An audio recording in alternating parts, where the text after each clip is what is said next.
Y la idea es empezar a abrir un poco todo, algunas secciones grandes en nuestro país, para a la medida en los que nos acercamos al final de nuestra batalla histórica con nuestro enemigo histórico, nosotros ganaremos. Dije hoy que esperemos resolver esta cuestión para Pascuas. Creo que eso sería algo maravilloso para nuestro país. Y aunque estos son los deseos del presidente de Estados Unidos, está claro que la propagación del COVID-19 no responde a ilusiones políticas. Luego de estos comentarios de Donald Trump, el director del Instituto Nacional de Alergias y Enfermedades Infecciosas de Estados Unidos, Anthony Fauci, salió al paso y dijo que era necesario ser flexible con las fechas y que Semana Santa no era necesariamente un lapso para reducir las restricciones, porque los casos continúan en aumento. Y es que hay más de 414,000 casos de coronavirus en todo el mundo, según la Universidad Johns Hopkins. Por eso, la mayoría de los países están tomando medidas cada vez más drásticas para evitar la propagación del coronavirus. La Organización Mundial de la Salud dijo este martes que Estados Unidos pudiera convertirse en el nuevo epicentro del coronavirus, en donde hasta el momento se registran más de 53,000 infectados y 680 muertos. La preocupación aumenta, sin embargo, pues hay líderes que están más preocupados por las restricciones y coinciden con Trump en la necesidad de volver al trabajo como sea. Escuchemos lo que dijo el vicegobernador del estado de Texas, Dan Patrick.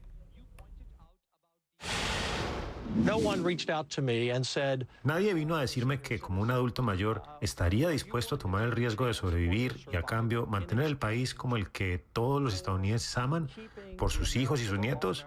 Y si esa es la opción, yo me sumo. Mi mensaje es, vamos de regreso al trabajo, vamos de regreso a vivir, seamos inteligentes al respecto.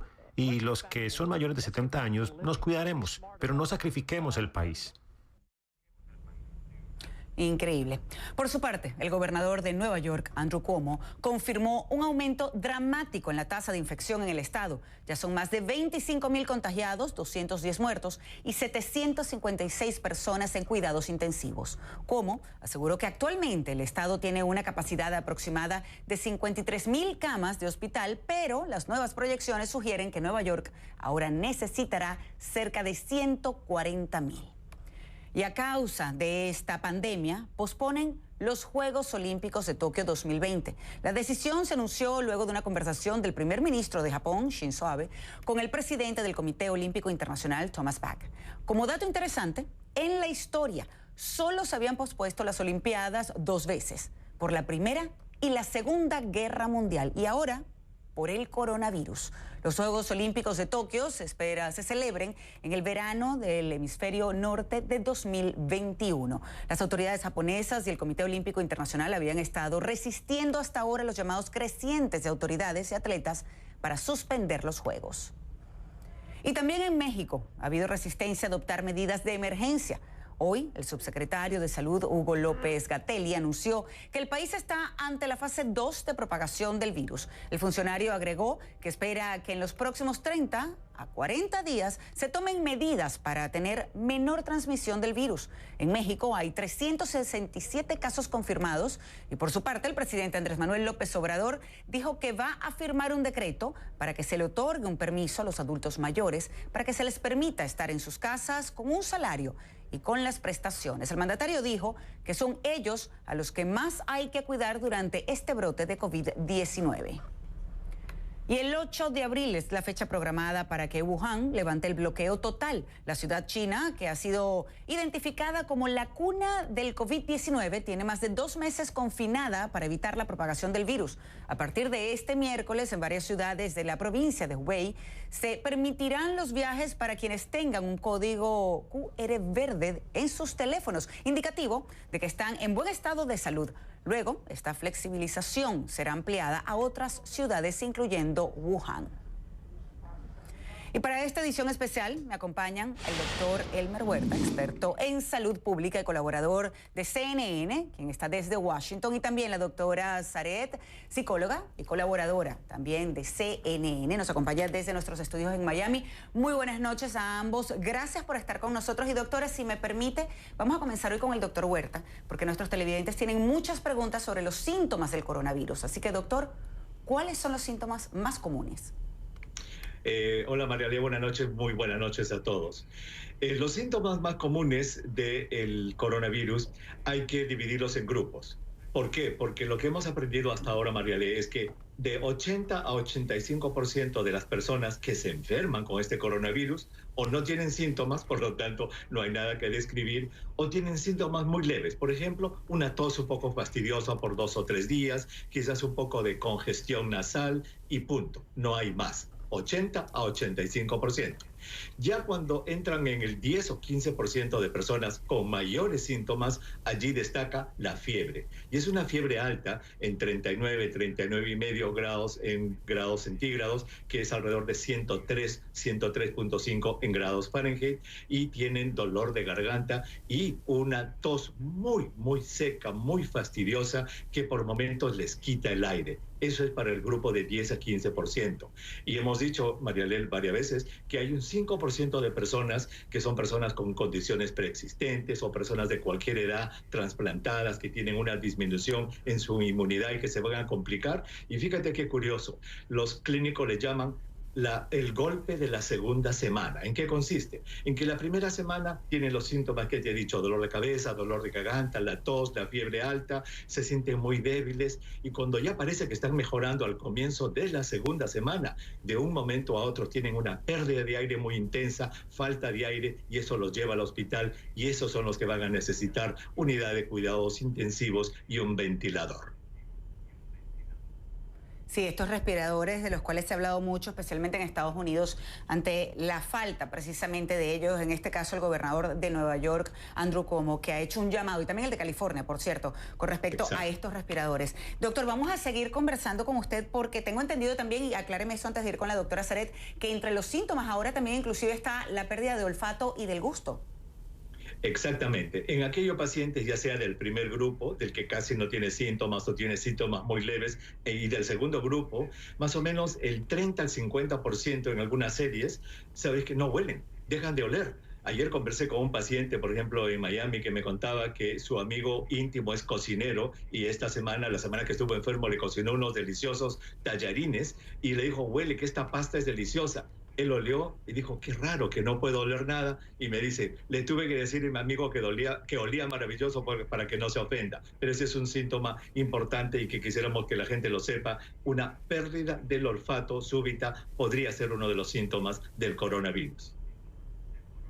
Increíble, doctor, cómo se van conociendo entonces más detalles sobre este coronavirus. Y quiero hablar con la doctora Saret porque ciertamente esta pandemia ha causado, ayer lo hablábamos también, muchísima angustia, ansiedad, inclusive miedo. Sabemos que una de las cosas recomendadas por los expertos de salud es quedarse en casa durante 15 días si se siente mal y, por supuesto, si es positivo al COVID-19. Pero, doctora, tengo entendido también que se han reportado casos de violencia en los hogares precisamente a raíz de todo esto. ¿Qué nos puede decir?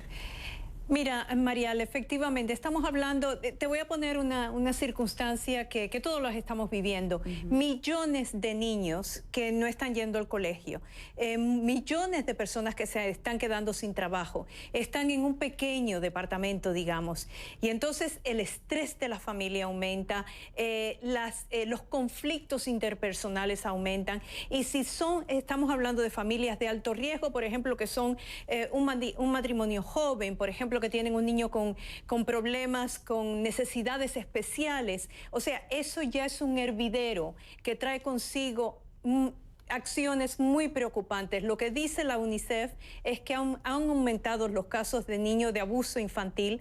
También lo dicen varios hospitales en los Estados Unidos, donde están dando la llamada de alerta y diciendo, esta es la circunstancia que estamos viviendo. Y nosotros los profesionales, Mariale, lo sabíamos que iba a pasar.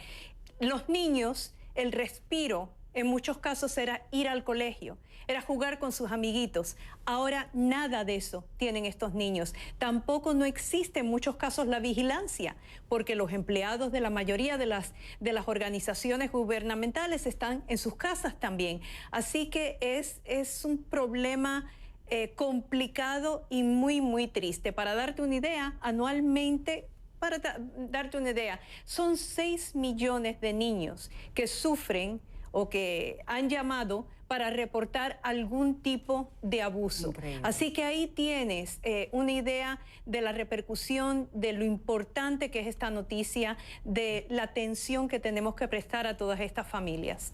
Doctor, y esto es un problema que se suma ya a estos miedos, a esta angustia, inclusive depresión que pueden vivir muchísimas personas o que pueden estar comenzando a experimentar precisamente por estar tanto tiempo encerrado en sus hogares. Y doctor, le pregunto, porque el presidente Donald Trump sugirió el día de hoy que se puede volver a trabajar y al mismo tiempo cuidar de los adultos mayores, pero ya sabemos además, usted lo ha dicho también, que no solamente son los adultos mayores los que están en riesgo de padecer el coronavirus, porque ha mutado en algunas oportunidades o se cree que ha podido mutar. ¿Esa es una opción, volver a trabajar?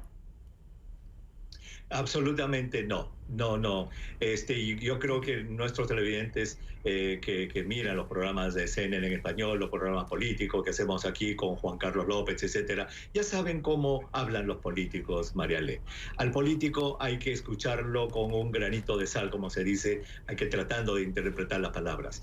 Y apenas terminó el presidente hoy día en su conferencia de prensa de decir de que él quisiera que volvamos para las Pascuas, inmediatamente el doctor Anthony Fauci dijo, un ratito, vamos a ir viendo los datos día a día y tomaremos la decisión en el momento correcto, porque los datos son muy fuertes, Mariale. Hoy día el gobernador de Nueva York ha dicho de que necesitaría alrededor de 50,000 camas, de 150,000 camas para sus hospitalizados y solamente tiene 50,000, imagínate. Y el doctor Fauci está viendo cómo las cifras de infectados están aumentando en Nueva York y cómo en Estados Unidos en realidad estamos muy atrás. Entonces él dice, en las semanas que faltan para la semana de Pascua no vamos a estar listos para que la fuerza laboral vaya a entrar. Así es que yo creo que el presidente ha hablado como político más que como científico, obviamente. Como para el final de Pascua, estamos hablando final de Semana Santa, imagino la cantidad de gente quizás tratando de volver a las iglesias, esa cantidad de gente en un mismo lugar cuando estamos todavía con la crisis del coronavirus. Exacto. Realmente que uno le llama esto la atención. Y doctora, yo le quiero preguntar a usted algo, porque ciertamente uno a veces se pregunta cómo funciona un poco la mente de un político, y en este caso Donald Trump, que tiene que tener muchos asesores, por supuesto, y yo entiendo que esa puede ser la aspiración de él. Él quisiera, quizás el sueño, que para Pascua ya esté trabajando y se reactive la economía estadounidense, pero ¿cómo hacerlo cuando hay esta crisis de salud pública? María, le lo he dicho antes y lo vuelvo a repetir, y yo creo que es hora de que todos nos demos cuenta de las presiones que tenemos. Este tipo de decisión tiene que hacerla los investigadores, los médicos, los que están analizando todos estos datos. Y yo creo que los gobiernos deben de abrir las puertas para estos profesionales, igual que abrimos las puertas para los economistas o los banqueros, porque es el área que ellos son expertos, es el área que deben de opinar. Así que esa es la opinión que yo creo que la mayoría de las personas están de acuerdo y se están dando cuenta de que estamos politizando todo esto a un grado que no merece la pena. Y le pregunto a nuestro público también, que pueden comunicarse por supuesto a través de las redes sociales con nosotros, ¿se está retrasando sencillamente una decisión inevitable, por lo menos en el caso de Estados Unidos? Vamos a esperar sus comentarios, así como cualquier otra pregunta que tengan y puedan hacer a través de nuestras redes sociales. El doctor Huerta y la doctora Saret van a seguir con nosotros más adelante, van a estar contestando a esas interrogantes de ustedes, nuestros televidentes que están pues allí con nosotros conectados a través de la pantalla de CNN en español. Pero cuando regresemos, nos va a estar acompañando el periodista Rafael Cuesta, quien hace una semana dio positivo al COVID-19 y nos contará no solo sus síntomas, sino cómo es vivir con coronavirus. Continúe con nosotros.